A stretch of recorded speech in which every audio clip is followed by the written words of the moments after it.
Hi నమస్తే, నేను మీ రాహుల్ భాస్కర్. ఈ మధ్య బినామీ అనేటటువంటి పేరుతోటి ఒక చట్టం వచ్చింది. దాన్ని బినామీ యాక్ట్ అనేటటువంటి పేరుతో పిలుస్తారు. ఏంటి బినామీ అనంటే, చాలామంది డబ్బులు ఉన్నటువంటి వ్యక్తులు, కోట్ల కొలది పరిగెత్తినటువంటి వ్యక్తులు వాళ్ళ పేర్ల మీద ఆస్తులు పెట్టుకుంటే ఆ ఆస్తులు రకరకాల ప్రమాదాలు వచ్చే ప్రమాదం ఉంది.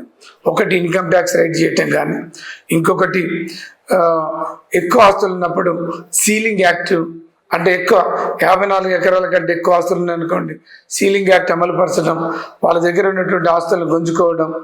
లేదు ప్రజాప్రతినిధులు అయితే వాళ్ళ పేరు మీద ఎన్ని ఆస్తులు ఉంటే జనంలలో బదనాం అవుతాం అనేటటువంటి పేరుతోటి వాళ్ళు ఏం చేస్తారు, డ్రైవర్లు, వాళ్ళకి సంబంధించినటువంటి ఫాలోవర్లు, బావమార్దులు, లేదు అత్తలు, మామలు, లేదు రకరకాల నమ్మకంగా ఉండేటటువంటి వ్యక్తుల పేర్ల మీద వాళ్ళు సంపాదించినటువంటి ఆస్తుల్ని వాళ్ళ పేర్ల మీద పెట్టుకోవడం అని జరుగుతాం.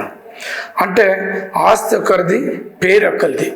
అట్లా ఉండబడేటటువంటి ఆస్తిని బినామీ అనేటటువంటి పేరుతోటి, బినామీ ఆస్తి అనేటటువంటి పేరుతోటి పిలుస్తారు. అట్లాంటి బినామీ ఆస్తులు ఉన్నటువంటి వ్యక్తులు చట్ట వ్యతిరేకం. వాటి మీద మీరు ఎవరైనా ఉన్నప్పుడు సంబంధిత అధికారులకు కంప్లైంట్ పెట్టండి.